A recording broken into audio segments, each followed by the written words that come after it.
નમસ્કાર દર્શક મિત્રો, હું શીતલ મહેતા ન્યૂઝ ઓફ કચ્છમાં આપનું સ્વાગત છે। જોઈએ આજના સમાચાર।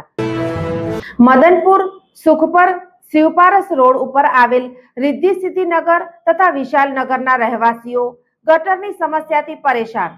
મત માંગનારાઓ વર્ષોથી સમસ્યા ઉકેલવાની લોલીપોપ બતાવી મત મેળવી જાય છે, પણ સમસ્યા ઉકેલાતી નથી। મદનપુરના શિવપારસ રોડ ઉપર આવેલ રિદ્ધિ સિદ્ધિનગર વિશાલનગરના સૌ રહેવાસીઓ અને આ વિસ્તારમાં આવેલ પ્રાથમિક શાળાના 250થી વધુ બાળકો અને સૌ શિક્ષકોની ફરિયાદ પ્રમાણે છેલ્લા 15 વર્ષથી વધુ સમયથી આ વિસ્તારની ગટરના પાઇપ ઠેર ઠેર બ્લોક થઈ જવાથી ગંદુ પાણી ઉભરાવાની સમસ્યાથી પીડાય છે અને કાયમ ઉભરાતી ગટરની જ્યારે ચેમ્બરો પણ ભરાઈ જાય છે ત્યારે એ ગંદકી ક્યારેક તો ઘરના સંડાસ બાથરૂમમાંથી પરત ઘરમાં આવે છે અને આ વિસ્તારની શેરીઓમાં પણ કાયમ ગટરના પાણી ભરાયેલ રહેતા હોવાથી પુષ્કળ ગંદકી અને અસંખ્ય રોગજન્ય મચ્છરોનો પણ કાયમ ત્રાસ રહે છે। અહીંના નગરવાસીઓ દ્વારા ગ્રામ પંચાયતથી લઈને ઉપર મુખ્યમંત્રી સુધી દરેક સ્તરે વર્ષોથી આ સમસ્યાના કાયમી નિવારણ માટે સ્થાનિક લોકો અને અહીં જ રહેતા એડવોકેટ જીતેન્દ્ર પુરોહિત દ્વારા અસંખ્યવાર લેખિત અને મૌખિક રજૂઆતો કરેલ છે અને તે અરજીઓની ફાઇલ ભરી પડી છે। અનેકવાર પંચાયત અને સરપંચના ઘર સુધી મોરચા કાઢ્યા પછી પણ અત્યાર સુધી માત્ર ઉપર છલ્લી સફાઈ કરીને થીગડા મારવા સિવાય કંઈ જ કામ થયેલ નથી। અનેકવાર સ્થાનિક રહેવાસીઓ પોતાના ખર્ચે સફાઈ માટેના માણસો અને સાધનો રાખીને અને કેટલીય વાર તો જાતે ગટરની ચેમ્બરની ગંદકીમાં ઉતરીને સ્વાસ્થ્ય જોખમાવાના ભોગે ગટરના કાદવમાં રગદોડાઈને સફાઈનું કામ કરતા રહે છે। તેનાથી પંચાયતની છેલ્લી 3 ટર્મના સૌ સભ્યો, સરપંચ, તાલુકા પંચાયત અને જિલ્લા પંચાયતના સદસ્યો સહિત સૌ કોઈ વાકેફ છે, છતાં આ વિષયે કોઈ જ કાયમી નિરાકરણ ન આવતા સ્થાનિક રહેવાસીઓ કહે છે કે પંચાયતથી લઈને સંસદ સુધીની દરેક ચૂંટણીમાં અમારો માત્ર ને માત્ર ભરપૂર દુરુપયોગ જ થયો હોવાનું અનુભવીએ છીએ। અગાઉ આ ગટરનું પાણી ખુલ્લા નાળામાં વહીને નીકળી જતું, પણ હવે બધી જગ્યાએ પાઇપ અને ચેમ્બરો બ્લોક થઈ જવાથી ઘણા મહિનાઓથી સ્થાનિક રહેઠાણો અને શાળાની બાજુમાં જ આવેલ ખુલ્લા પ્લોટોમાં આ ગંદકી ભરાતી હોવાથી હવે રાત દિવસ ભયંકર દુર્ગંધથી નવી સમસ્યા સાથે કાયમ વહેતી ગટરની ગંદકી અને એમાં ઉભરાતા મચ્છરોથી શાળાના 250 બાળકો સહિત સમગ્ર વસ્તી ગમે ત્યારે ગંભીર બીમારીમાં સપડાઈ શકે છે। તેની ગંભીરતાને પણ કોઈ જવાબદારો સમજવા તૈયાર નથી।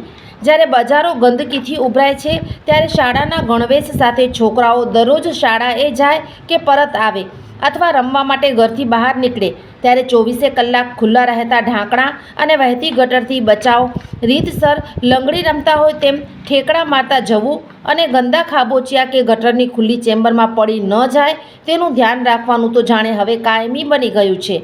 એવામાં વૃદ્ધોની હાલત શું થતી હશે તેની પણ જવાબદાર કોઈને ચિંતા નથી। અહીંની બજારોમાં સાવ કાચા રસ્તાઓને કારણે ગટરના પાણીથી ખાડા અને ખાબોચિયા તો ભરાયેલા જ રહે છે અને હવે તેમાંય 2 મહિનામાં વરસાદ થશે પછી વધુ દુર્દશા થશે।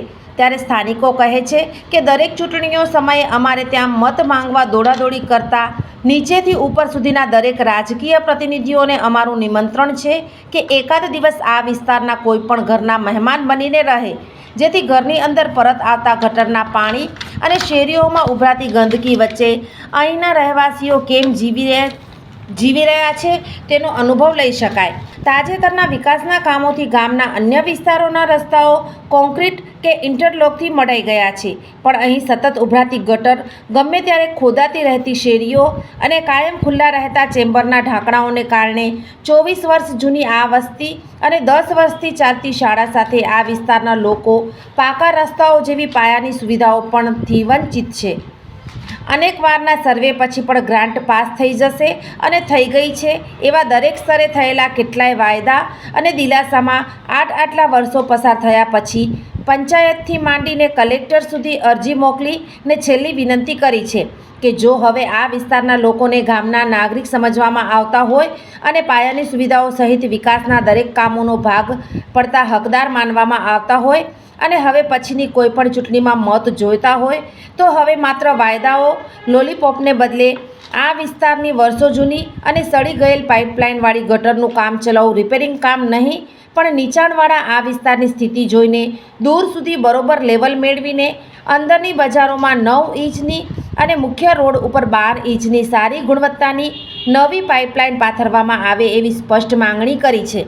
મદનપુરને નવી પંચાયત મળ્યા પછી સરપંચની પ્રથમ ચૂંટણી પણ ગટર સમસ્યાના કાયમી નિવારણના મુખ્ય મુદ્દા ઉપર લડવામાં આવેલ. એ વાતને લગભગ 3 વર્ષ થવા આવ્યા છતાં આ સમસ્યાનો કોઈ જ ઉકેલ નથી.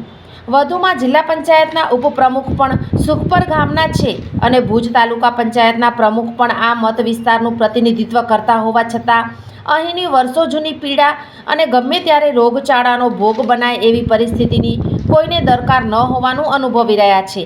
હવે આ સમસ્યાનું કાયમી નિરાકરણ નહીં આવે તો નગરવાસીઓ કહે છે કે અમારા વિસ્તારની શાળાના બાળકોને લઈને અહીંની સ્થાનિક શાળાને બદલે ક્રમશઃ તાલુકા પંચાયત અને જિલ્લા પંચાયતના પ્રાંગણમાં વિદ્યાર્થીઓને અભ્યાસ કરાવવા લઈ જવાની ફરજ પડશે.